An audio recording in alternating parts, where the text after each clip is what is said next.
IPL 2026 का match number 31 जो कि सनराइजर्स हैदराबाद और दिल्ली कैपिटल के बीच में खेलने का हैदराबाद के अपने होम ग्राउंड पर यानी कि राजीव गांधी इंटरनेशनल स्टेडियम का वो मैदान जहां पर लाल मिट्टी की शानदार फ्लैट बैटिंग पिचेस देखने को मिलती है, जहां पर अपना करियर बनाया है बेसिकली अभिषेक शर्मा जैसे प्लेयर्स ने, ट्रेविस हेड जैसे प्लेयर्स ने कुछ कमाल की पारियां खेल करके पावर प्ले के दौरान ही। लेकिन यहां पर जब पहली इनिंग के दौरान पावर प्ले के दौरान जो स्विंग और सीम का मोमेंट मिलता है उसको ध्यान में रखते हुए चाहे हैदराबाद की तरफ से बात कर लें चाहे दिल्ली की तरफ से बात कर लें, कौन से ऐसे बॉलर्स होंगे जो कि पहली इनिंग की बॉलिंग होने पर बेस्ट ऑप्शन होंगे, लेकिन वहीं पर सेकंड इनिंग की बॉलिंग हुई तो उनको आपको टीम से हटा देना है। उसका रीजनिंग आपको यहां पर मैं वीडियो के अंदर दूंगा डिटेल में पिच रिपोर्ट के अंदर, और उसी बेसिस पर कौन से बेस्ट ऑप्शंस होंगे बैटिंग करने के लिए आज के इस मैच में, और उसमें भी खास करके कुछ बड़े कमाल के डिफरेंशियल ऑप्शन मौजूद है दोनों टीमों की तरफ से, वो इस वीडियो के दौरान आप जानेंगे। तो शुरू से अंत तक पूरा जरूर देखिएगा। और जैसा मैंने आपको बताया कि ये मैच हैदराबाद के मैदान पर खेला जाएगा। मैच होगा 21 अप्रैल को शाम को 7:30 बजे से, और जब 7:30 बजे से मैचेस होते हैं हैदराबाद के मैदान पर खास करके, तो सेकंड इनिंग के दौरान इस मौसम में जो कि काफी हद तक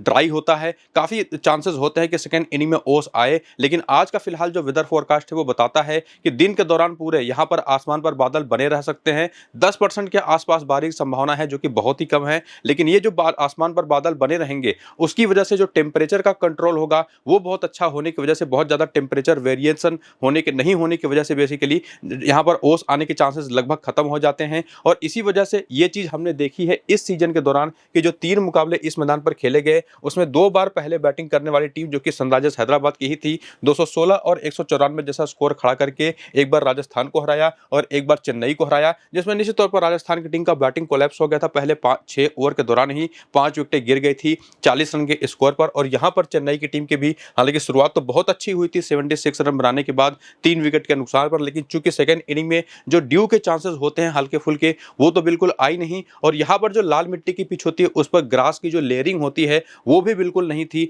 और इसकी वजह से क्या हुआ कि जैसे जैसे गेंद पुरानी हुई वैसे वैसे बल्ले पर फंस करके आना शुरू हो गई, और इसकी वजह से बाद में जब गेंद 13-14 ओवर के बाद पुरानी होती है रन बनाने उतने आसान रह नहीं गए, स्ट्रोक प्ले उतना आसान था नहीं। और ये चीज ना सिर्फ पहली इनिंग के दौरान हुई पहले बल्कि सेकंड इनिंग की बैटिंग के दौरान भी हुई। और इसी वजह से सनराइजर्स ने यहाँ पर जो 194 और 216 जैसा स्कोर बनाया भी था ना, उसमें उम्मीद यही थी कि यहाँ पर सनराइजर्स हैदराबाद की टीम जैसा शुरुआत इन्होंने किया था उसके दौरान लग रहा था कि 240-50 का स्कोर खड़ा कर देगी, और यहाँ पर तो 220 पक्के लग रहे थे जो कि बन नहीं पाए। तो ये दोनों मैचेस में हमने देखा पिछले कि गेंद पुरानी होने के बाद बल्ले पर फंस करके आ रही थी, रन बनाने उतने आसान थे नहीं। तो आज के इस मैच में भी हालांकि यहीं पर जो पहला मुकाबला खेला गया था वहां पर भी सेम कंडीशन हमने देखी थी, जहां पर सनराइजर्स की हैदराबाद की टीम तो केवल 156 रन ही बना पाई थी। हालांकि इनके 22 ओवर में जो 3 विकेटें शुरुआत में आप देख रहे हैं पावर प्ले के दौरान गिरी थी ना, इसमें गेंद बहुत ज्यादा ना तो स्विंग कर रही थी ना तो सीम की मूवमेंट थी। वही स्लोअर वंस जो मोहम्मद शमी कर रहे थे इस वाले मैच में उन पर ही उसको 2 विकेट मिल गई थी। तो ये जो पिच है काफी अलग बिहेव कर रही है इस सीजन के दौरान, जिसका रीजन आपको मैंने बता दिया। हालांकि पिछले 8 में से 5 बार बैटिंग सेकंड करने वाली टीमें जीती हैं, लेकिन इस बात का भी ध्यान आपको जरूर रखना है जो आपको मैंने इन तीनों मैचेस के बारे में बताया। बाकी पिछले 8 मैचेस में स्पिन को 17 और पेस को 81 विकेटें मिली हैं, इनिंग के बेसिस पर भी आप उसको देख सकते हैं। लेकिन उसमें खास करके ये जो आंकड़े हैं ना इन तीनों मैचेस के, इस पर ध्यान बना करके रखिएगा कि किस तरह से पेसर्स ने पूरे टूर्नामेंट के दौरान इस सीजन के 3 मैचेस में डोमिनेट किया है। यहाँ पर 5 विकेट स्पिन को, 7 विकेट पेसर्स को, यहाँ पर केवल 1 विकेट स्पिन को तो 14 विकेट पेसर्स को, यहाँ पर केवल 1 विकेट स्पिन को तो अगर आप देखें तो 16 विकेट पेसर्स को। तो पूरी तरह से तेज गेंदबाजों का गेम रहा है, और वैसे भी यहाँ पर इतिहास रहा है कि स्पिनर्स बिल्कुल नहीं चलते। तो आज के इस मैच के दौरान जो पिच होगी आखिर में आपको वो भी देखना पड़ेगा कि वो पिच यूज्ड है या फ्रेश है। लाल मिट्टी की तो रहने वाली है वो बात पक्की है, लेकिन यूज्ड होगी तो वहां पर रन बनाने और मुश्किल होंगे बाद में जाकर के। पुरानी गेंद से फ्रेश पिच हुई तो निश्चित तौर पर उतनी दिक्कतें नहीं होंगे, लेकिन शुरुआत में रन यहाँ पर बनते दिखाई पड़ेंगे। तो पिच को लेकर के जो भी इंफॉर्मेशन होगी या अपडेट होगा वो तो आपको मैं टेलीग्राम और व्हाट्सएप पर बताऊंगा ही। साथ ही साथ मेरी अपनी जो फाइनल टीम बनेगी आज के इस मैच की वो भी आपको मैं टेलीग्राम और व्हाट्सएप चैनल पर दूंगा। तो जाकर के दोनों को ज्वाइन करिए। नीचे इसी वीडियो के डिस्क्रिप्शन में भी और कमेंट बॉक्स में जो पिन किया हुआ कमेंट है वहां पर लिंक आपको देखने को मिल जाएगा, क्लिक करके जल्दी से ज्वाइन हो जाइए। फिलहाल ये देखिए जो प्रॉपर 12 प्लेयरों का प्लेइंग नंबर होता है जो सब्स्टिट्यूट प्लेयर्स के साथ, वो स्क्वाड आपको दिखाई पड़ जाएगा प्रोबेबल लाइनअप दिल्ली की टीम के, जहां पर केएल राहुल और प्रथम निशंका ने पिछले मैच में ओपन किया था। पिछले मैच में करुण नायर को ये लोग लेकर के आए थे एज ए इंपैक्ट सब्स्टिट्यूट, लेकिन मुझे नहीं लगता कि आज ये वापस आएंगे। बाकी समीर रिजवी तो हैं ही, ट्रिस्टन स्टब्स हैं ही, अक्षर पटेल हैं ही, और डेविड मिलर आपको दिखाई पड़ेंगे ही। आकिब नबी भी मुझे बाहर बैठते हुए आज के इस मैच दिखाई पड़ रहे हैं। पिछले 2 मैच में 2-2 ओवर ही मिले, बहुत अच्छा प्रभाव इन्होंने छोड़ा नहीं। बाकी एंगेडी हैं, कुलदीप है, नटराजन है, मुकेश कुमार है, ये लोग तो मुझे लगता है बने ही रहेंगे। तो करुण नायर और साथ ही साथ आकिब नबी की जगह पर और कौन आ सकता है उसको ऑप्शन चेक करने के लिए अगर आप आए बेंच की तरफ। तो ये कुछ ऐसे ऑप्शंस इनके पास है जहां पर जैसे मैंने को बताया ना कि करुण नायर के चांसेस आज कम दिखाई पड़ रहे, तो उनके जहां पर आशुतोष शर्मा आ सकते हैं एक इंपैक्ट प्लेयर की तरह पर। यहाँ पर इनके पास एक ऑप्शन नीतीश राणा का भी है। और हालांकि जो दूसरे ऑप्शन थे आकिब नबी, उनकी जहां पर ये लोग किसको लेकर के आएंगे उसके लिए तो ढेर सारे ऑप्शन हैं। विप्रस निगम भी शुरुआत में खेल रहे थे और बाकी इधर भी कुछ ऑप्शंस हैं, वो देखना पड़ेगा, टॉस के बाद ही हमको पता चलेगा। लेकिन काफी चांसेस रहेंगे कि ऑप्शन ये टीम दूसरा कोई ट्राई कर सकती है। मिचेल स्टार को लेकर के तो अभी फिर भी कोई फाइनल अपडेट आई नहीं है, लेकिन मिचेल स्टार को लेकर के कोई फाइनल अपडेट आती है कि वो अभी फिलहाल अवेलेबल हो पाएंगे या नहीं, तो आपको मैं टेलीग्राम पर बताता रहूंगा। फिलहाल जो इनकी तरफ से बॉलिंग पिछले मैच में हुई थी वो आपके सामने है, किस किस ओवर में बॉलर्स आकर के बॉलिंग कर रहे थे और कहां पर कितने ओवर्स कर रहे थे टोटल। जैसे कि आप देख पा रहे हैं नबी ने पिछले मैच में कुल टोटल 3 ओवर किए थे, मुकेश कुमार तो 4 ओवर करते ही हैं, एंगिडी कुलदीप भी 4-4 ओवर करते हैं, नटराजन ने भी केवल 2 ओवर किया था और 3 ओवर अक्षर पटेल ने किया था। हालांकि अक्षर पटेल को भी आपको याद हो तो पिछले मैच में रिटायर्ड हर्ट हुए थे, तो बैटिंग काफी अच्छी हालांकि उसके पहले वो कर रहे थे। बाकी इसके अलावा अगर आप करियर के आंकड़े देखें वो आपके सामने है दिल्ली के हर एक प्लेयर का, तो वीडियो को रोकिएगा और यहाँ पर एक्सपीरियंस चेक कर लीजिए कि हर एक प्लेयर का T20 फॉर्मेट में एक्सपीरियंस एक्चुअली में रहा कैसा है। और उसके बाद आगे बढ़ते हुए अगर आप रिसेंट फॉर्म को देखें, जैसे मैंने आपको बताया भी था, शायद शुरू में शायद नहीं भी बताया तो अभी भी बता दे रहा हूं कि दिल्ली की जो टीम है उसने टोटल 5 मुकाबले खेल करके 3 मुकाबले इस सीजन में जीते और पिछले मैच में तो उन्होंने आरसीबी जैसी टीम को हरा दिया और विनिंग ट्रैक पर वापस आई ये टीम। काफी अच्छे कॉन्फिडेंस में निश्चित तौर पर यह टीम होगी, ये बात तो पक्की है। और आरसीबी जैसी टीम को हराना और वो भी उनके होम ग्राउंड पर जाकर के, जहां पर केएल राहुल का जो ओरिजिनल होम ग्राउंड था, दिल्ली के जो प्लेयर हैं ओपनर, वहां पर उन्होंने जाकर के एक 57 रन की जो शानदार पारी खेली, वो काफी हद तक कॉन्फिडेंस में बूस्ट तो देगा ही उनको। तो टीम ये चाहेगी कि जाकर के सनराइजर्स हैदराबाद को भी उनके होम ग्राउंड पर हराए और वो पूरी एबिलिटी इस टीम के अंदर है। और रिसेंट फॉर्म अगर आप देखते चले उसी बेसिस पर, तो केएल राहुल जैसा आपको मैं बता चुका हूं कि पिछले मैच में 57 रन की शानदार पारी खेली, बढ़िया फॉर्म में दिखाई पड़े। बाकी प्रथम निशंका ने अभी तक के 3 मैचेस में जो 40 प्लस की इनिंग्स खेली है, हालांकि उसके अलावा 2 बार 1-1 रन बना करके भी आउट हुए हैं, वो भी इनके फॉर्म को काफी हद तक अच्छा दिखाता है। लेकिन इनको मैं प्रेफर करूंगा आज की इस मैच में सेकंड इनिंग की बैटिंग में केवल। बाकी करुण नायर जैसे मैंने को बताया कि पिछले मैच में इंपैक्ट प्लेयर के तौर पर आए थे लेकिन चले नहीं, जबकि समीर रिजवी की बात करें तो पहले 2 मैचेस में मैच विनिंग इनिंग खेलने के बाद अगले 3 मैचेस में नहीं चले, हालांकि उसकी वजह से इनकी टीम 2 मैचेस में उसमें से हारी भी। बाकी ट्रिस्टर स्टफ्स तो कमाल के ही फॉर्म में है, इनके साथ बस एक दिक्कत रहती है कि इनकी टीम इनको किस नंबर पर बैटिंग कराएगी। पिछले मैच में तो ये समीर रिजवी के जस्ट बाद आ गए और इसी वजह से एक्चुअली ये टीम जीत भी गई, वरना इनके पास अक्षर पटेल भी है, डेविड मिलर भी है, कई बार ये लोग ऊपर आ जाते हैं। अक्षर पटेल भी पिछले मैच में अच्छी परफॉर्मेंस करते दिखाई पड़े, जबकि डेविड मिलर ना बहुत ही कमाल के टच में है। हालांकि बीच में थोड़ा बहुत चोक कर गए थे, ये 1 रन से हरा दिया था अपनी टीम को, लेकिन ओवरऑल बहुत ही कमाल के हिटिंग फॉर्म में है, बल्ले से गेंद इनकी कमाल के लग रही है। बाकी आकिब नबी का आपको मैं ऑलरेडी बता चुका हूं कि कुछ खास कर नहीं पा रहे। कुलदीप यादव की इस विकेट पर कितनी चांसेस बनेंगे वो तो निश्चित तौर पर कहना फॉर श्योर है कि स्पिनर्स के लिए यहां पर मदद होती नहीं, और सामने जिस तरीके की खतरनाक बैटिंग टीम है और उसमें स्पिन खेलने वाले ऑप्शन जैसे जैसे हैं उसकी बेसिस पर ये थोड़े से बाहर होते तो दिखाई पड़ रहे। लेकिन रिसेंट फॉर्म पर अगर आप जाएंगे तो कंसिस्टेंसी इनका एक बड़ा क्वेश्चन रहा है। जो 5 मुकाबले खेले हैं उसमें 5 विकेटें हैं, 2 बार विकेटलेस गए हैं, तो ओवरऑल तो ठीक ठाक फॉर्म है। लेकिन इस पिच पर मेरे हिसाब से ज्यादा बेटर होंगे कि एंगिडी, वो तो सीधे ही टीम में बेसिकली आ जाते हैं, जो अभी फिलहाल करंट टाइम में विश्व में सबसे बेहतरीन स्लोअर वंस करने में के लिए फेमस फिलहाल ये हो चुके हैं, जिनकी गेंदों को पकड़ पाना कि कब ये स्लोअर वन कर देंगे, कब कटर्स कर देंगे और कब अपनी रियल जो फास्ट बॉलिंग होती है 140 प्लस की वो कर देंगे, पकड़ पाना काफी मुश्किल रहा है। जबकि नटराजन एक तो ये 2-2 ओवर कर रहे और साथ ही साथ विकेट भी नहीं निकाल पा रहे, तो इनको लेकर के थोड़ा सा डाउट तो बनेगा। लेकिन इनको मैं प्रेफर करूंगा अगर आज की इस मैच पहली इनिंग की बॉलिंग हुई तो। बाकी मुकेश कुमार भी इनके पास एक ऑप्शन है, और एक्चुअली में मुकेश कुमार की मैं बात करूं ना तो ये बहुत बढ़िया बॉलिंग की थी उन्होंने पिछले मैच में। नंबर्स में दिखाई पड़ेगा कि केवल 1 विकेट है, लेकिन पिछले मैच में ये ना सिर्फ शुरुआत में गेंद को स्विंग करा पा रहे थे, बल्कि अब तो देखने को मिलता है कि शॉर्ट पिच गेंदें भी बड़ी अच्छी कर देते हैं और साथ ही साथ यॉर्कर्स वो कमाल का लैंड करा रहे थे पिछले वाले मैच में। तो इनको आप फॉर श्योर लेकर के जा सकते हैं, लेकिन ध्यान रखिएगा कब पहली ही इनिंग की बॉलिंग में। तो इस दिल्ली की टीम की तरफ से जो भी ऑप्शंस आपको मैंने सजेस्ट किए कि कौन कितने बेहतरीन फॉर्म में है, और उसमें से प्रथम निशंका, नटराजन और मुकेश कुमार के लिए भी जो आपको मैंने कंडीशनल सिलेक्शन इनके बारे में बताया कि इनको पहली इनिंग की बॉलिंग में लेकर के जाना है या पहली इनिंग सेकंड इनिंग की बैटिंग में लेकर के जाना है,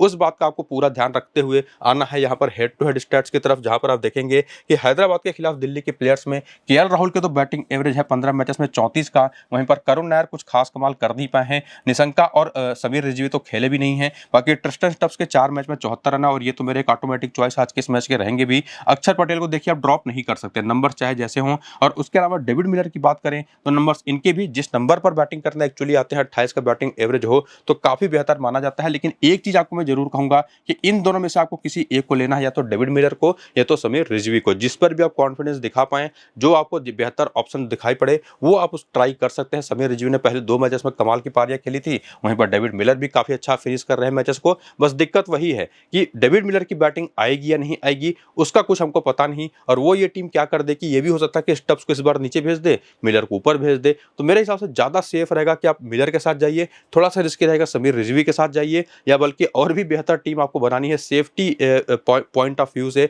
तो इन दोनों को ड्रॉप करिए और बॉलर्स पिक करिए, जिसमें एक तो एंगेडी होंगे जो कि 4 बजे 5 विकेट हैदराबाद के खिलाफ ले चुके हैं, दूसरे नटराजन होंगे जो कि पहली बार खेलेंगे अगर खेलते हैं तो, मुकेश कुमार तीसरा ऑप्शन हो सकते हैं जो कि हालांकि 4 मैच में एक ही विकेट ले पाए हैं, लेकिन मैं मानूंगा कि आज के इस मैच के लिए बहुत अच्छे ऑप्शन हो सकते हैं। तो पीस ऑफ माइंड के लिए या बिल्कुल सेफ टीम बनाने के लिए ये 3 बॉलर्स और ये 3 बैटर्स आप पिक कर सकते हैं, वरना इनमें से किसी भी एक बॉलर को ड्रॉप करके, वो भी खास करके नटराजन को जो कि बहुत खास बॉलिंग कर नहीं रहे, 2-2 ओवर इनको मिल भी रहे। लेकिन एक और चीज है कि जो सामने हैदराबाद की टीम है बाएं हाथ की तेज गेंदबाजी वो बहुत अच्छा नहीं खेलती, तो बेहतर रहेगा कि ये 3 बॉलर ये 3 बैटर रखिए, वरना जैसे मैंने को कहा कि एक बॉलर ड्रॉप करके इन दोनों में से कोई एक बैटर ट्राई कर लीजिए। बाकी कोई ऐसा ऑप्शन है नहीं कि जिसको मैं कुछ खास आपके लिए सजेशन दूं कि आप इसको लेकर के जाइए। बाकी वेन्यू के भी नंबर्स आप देख सकते हैं और इस मैदान पर भी केएल राहुल ने बढ़िया काम किया है और अक्षर पटेल ने भी बढ़िया काम किया है, यहाँ पर ओवरऑल तो बहुत ही कमाल का काम किया है बेसिकली। बाकी डेविड मिलर के भी नंबर्स यहाँ पर बहुत अच्छे हैं, स्टब्स ने एक मैच में 41 रन बना रखे हैं, कुलदीप के आंकड़े इंटरेस्टिंगली इस मैदान पर अच्छे हैं, हालांकि इनको मैं प्रेफर नहीं कर पा रहा आज के इस मैच में। बाकी एंगिडी, नटराजन और मुकेश कुमार के नंबर्स भी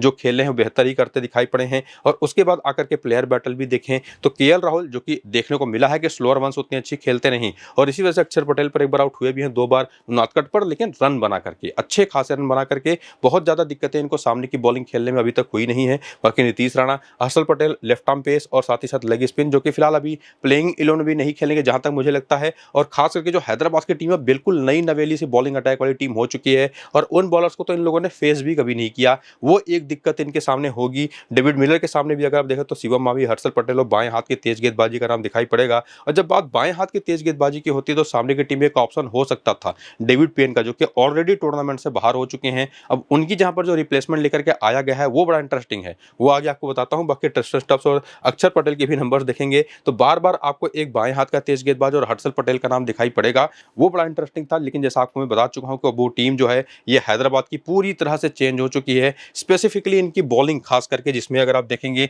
तो शिवांग कुमार जैसा लेफ्ट आर्म चाइनामैन बॉलर है, प्रफुल्ल हिंगे और साथ ही साथ साकिब हुसैन जैसे 2 दाहिने हाथ के तेज गेंदबाज है, जिसमें से हिंगे स्विंग पर रिलाई करते हैं जबकि साकिब हुसैन के पास पेस थोड़ी सी बेटर है। बाकी ईशान मलिंगा तो है ही जो बहुत ही अच्छी हिट द डेक बॉलिंग करते हैं, और बॉलिंग बैटिंग जो है वो तो चिरपरिचित है, जिसमें नीतीश रेड्डी इस सीजन में बहुत अच्छी बॉलिंग कर रहे हैं। और बाकी लियम लिविंगस्टन खेलेंगे या नहीं खेलेंगे इसको लेकर के तो क्वेश्चन रहेगा, इनकी टीम को जैसी बैटिंग बॉलिंग की जरूरत पड़ेगी उस हिसाब से अपना इंपैक्ट प्लेयर लेकर के आएगी, या तो लिविंगस्टन को, और या तो इनके पास जो और बेंच पर जाकर के ऑप्शन देखेंगे तो एक ऑप्शन इनके पास हर्ष दुबे का भी है, बाकी कोई ऑप्शन अभी तक इन्होंने एक्सप्लोर किया नहीं है। जिशान अंसारी भी इनके पास एक ऑप्शन है, बाकी इनके पास 2 तो आपको पता होगा ब्राइडन कार्ड्स और डेविड पेन जैसे प्लेयर जो बाहर हो चुके हैं टूर्नामेंट से, उनकी जहां पर जो रिप्लेसमेंट्स आए हैं दिलशान मधुशंका और गिराल्ड गोयड जी, ये हो सकता है इनमें से कोई एक खेल जाए, जिसके चांसेस मुझे तो नहीं दिखाई पड़ रहे। फिलहाल ये ऑप्शंस आप चेक करके जरूर रखिए। बाकी बॉलिंग जो पिछले मैच में हुई थी वो आप यहां पर देख सकते हैं, और उसके बाद जो करियर के आंकड़े हैं हैदराबाद के प्लेयर्स के उसको आप यहां पर देख सकते हैं, और उसको देख लीजिएगा वीडियो को रोक करके।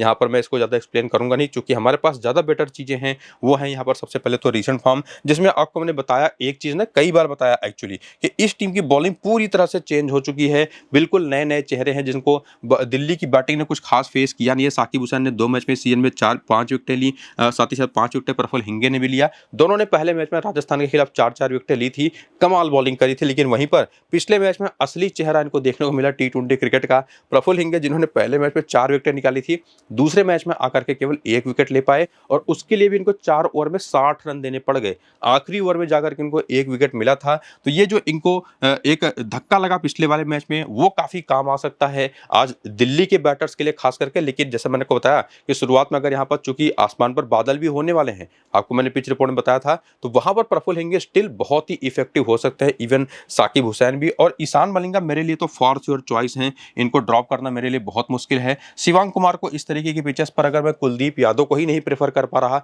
तो शिवांग के लिए मैं क्या ही आपको एक्सप्लेनेशन दूं। हालांकि सेकेंड इनिंग की बॉलिंग इंपॉर्टेंट हो सकती है, चाहे दिल्ली की हो चाहे हैदराबाद की हो, तो वहां पर आप इन दोनों में से कोई भी एक चाइनामैन बॉलर ट्राई कर सकते हैं। बाकी बैटिंग में तो ट्रेविस हेड एक ऐसे चेहरे रहे हैं इस टीम के जो कि कमजोर कड़ी साबित हुए हैं, एक तो रन उनसे बन नहीं रहे ज्यादा, और जो बन भी रहे बहुत बहुत ही धीमे बन रहे। 23 रन जो बनाए थे लास्ट वाले मैच में ना, बहुत ही ज़्यादा रस्टी दिखाई पड़ रहे थे। हालाँकि मुझे लगता है कि चूँकि फिर भी ठीक-ठाक ये रन बना रहे हैं, तो लक तो इनका कम से कम साथ दे रहा है, तो हो सकता है आज इनका दिन हो, तो इस वजह से मैं इनको ड्रॉप तो नहीं कर पाऊँगा। इवन अभिषेक शर्मा को भी, जिन्होंने 59 रन बनाए पिछले मैच में, ईशान किशन पिछले मैच में बिना खाता खोले आउट हुए, लेकिन ये भी ड्रॉप होते नहीं, और क्लासन तो कमाल के फॉर्म में है ही। तो इस टीम की तरफ से जो टॉप ऑर्डर के 4 बैटर्स हैं, वो तो ड्रॉप किए ही नहीं जा सकते। लेकिन उसके अलावा एक और ऑप्शन है जो कि बहुत ही लीथल है फिलहाल इस सीजन में, नीतीश रेड्डी। ये भी ऑप्शन तो ऐसे ही है कि इनको आप ड्रॉप ना करें, लेकिन अगर आप 3 ये बॉलर लेकर के जा रहे हैं, तो आप नीतीश रेड्डी को कैसे ही लेकर जा पाएंगे। और उसमें भी अगर टॉप ऑर्डर के चारों बैटर्स आपकी टीम में है, जिनको जैसा मैंने बताया कि ड्रॉप करना बहुत मुश्किल है, तो उसमें एक चीज आपको ध्यान में यही रखनी है कि अगर आप ट्रेविस हेड को फॉर्म के हिसाब से जाए तो ड्रॉप कर सकते हैं। अभिषेक शर्मा का जैसा रहा है कि एक मैच में चलते हैं, अगले मैच में नहीं चलते, उसके हिसाब से इनको भी ड्रॉप कर सकते हैं। तो बाकी दोनों में से किसी एक को ड्रॉप करने के बाद तो 3 ही बैटर आपके टीम में होंगे। उस कंडीशन में नीतीश रेड्डी को लेकर के जाइएगा, वरना ये जो 3 बॉलर हैं उसमें सेकेंड इनिंग की बॉलिंग अगर होती है तो प्रफुल्ल हिंगी को ड्रॉप कर दीजिएगा, बाकी दोनों को लेकर के जाइएगा। तो 5 से 6 से ज्यादा ऑप्शन तो आप ट्राई नहीं कर सकते, क्योंकि दिल्ली की टीम भी काफी अच्छी है। लेकिन फिर भी अभी तक यहाँ तक आते आते आपको मैंने जो 11 प्लेयर्स पिक करते हैं उसमें से 12-13 ऑप्शन तो पक्के तौर पर बता ही दिए हैं कि किनको लेके जाना है। जिसमें आगे आते हुए हेड टू हेड के अभी आंकड़े देखे दिल्ली के खिलाफ इन हैदराबादी प्लेयर्स की, तो अभिषेक शर्मा के लिए आपको हेल्प मिल जाएगी कि कभी भी दिल्ली के खिलाफ कुछ खास कर नहीं पाए। जबकि ट्रेविस हेड के 2 मैच 111 रन है, वहीं पर 62 का एवरेज ईशान किशन का है, तो 33 का एवरेज क्लासन का है। वहीं पर नीतीश रेड्डी के आंकड़े भी बेहतर है, और बाकी प्लेयर्स उतना या तो खेले नहीं। ऑलरेडी कई बार बता चुका हूं कि नए फेसेस हैं इनके पास बॉलिंग में, और जो पुराने फेसेस हैं भी वो खेलते दिखाई पड़ नहीं रहे मुझे। गिराल्ड कोएटजी जो कि एक रिप्लेसमेंट के तौर पर आए हैं,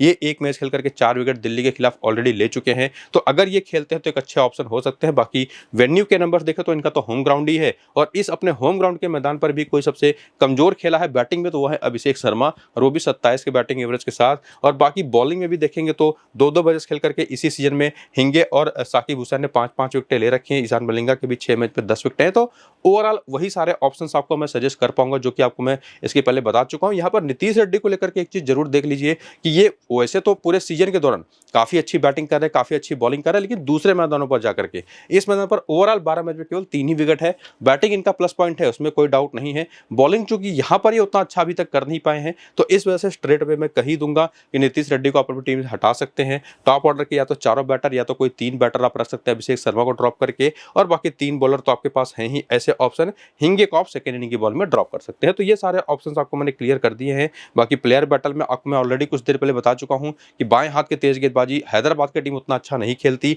उसके अलावा भी अगर आप देखेंगे तो स्पिन बॉलिंग स्पेसिफिकली जो कि टॉप ऑर्डर के तीनों बैटर्स इनके पास लेफ्ट हैंडर्स हैं, तो ऑफ स्पिनर और लेफ्ट आर्म ऑर्थोडॉक्स बॉलर भी और लेग स्पिनर भी जो गूगली अच्छी कराता हो, वो सारे बॉलर्स इनके खिलाफ गेम में आते हैं। सामने की टीम में चाइनामैन बॉलर कुलदीप हैं, तो अगर पिच के ऊपर थोड़ी बहुत ग्रिप हुई तो सेकंड इनिंग की बॉलिंग के लिए मेरे हिसाब से कुलदीप भी बहुत अच्छे ऑप्शन होंगे। एंगीडी तो स्लोअर वंस अच्छी कर ही रहे हैं, बाकी क्लासन के भी नंबर्स आप यहां पर देख सकते हैं प्लेयर बैटल के। तो ओवरऑल दोनों टीमें वेल बैलेंस्ड दिखाई पड़ रही हैं। बस अंतर वही है कि दिल्ली के पास एक्सपीरियंस बॉलिंग है, वहीं पर हैदराबाद के पास थोड़ी सी इनएक्सपीरियंस बॉलिंग है, और उसमें भी किस इनिंग की बॉलिंग होगी बातें उस पर काफी हद तक डिपेंड करेंगी। मुझे लगता है कि जिस टीम की पहली इनिंग की बॉलिंग होने वाली है वो आज इस मैच को जीतने वाली है, लेकिन उसमें भी वेदर का बड़ा हाथ होगा। तो जो भी पिच के बारे में इंफॉर्मेशन होगी, वेदर के बारे में इंफॉर्मेशन होगी फाइनल, वो तो आपको मैं टेलीग्राम और व्हाट्सएप पर बताऊंगा ही। उसके बेसिस पर जो फाइनल टीम बनेगी वो भी टेलीग्राम और व्हाट्सएप पर ही दूंगा। तो नीचे डिस्क्रिप्शन में और पिन कमेंट में जो लिंक है, क्लिक करके जल्दी से ज्वाइन कर लीजिए टेलीग्राम और व्हाट्सएप को, और ये वीडियो शुरू से अंत तक पूरा देख लीजिए। इसको यहीं पर फिलहाल करते हैं खत्म, चलते हैं,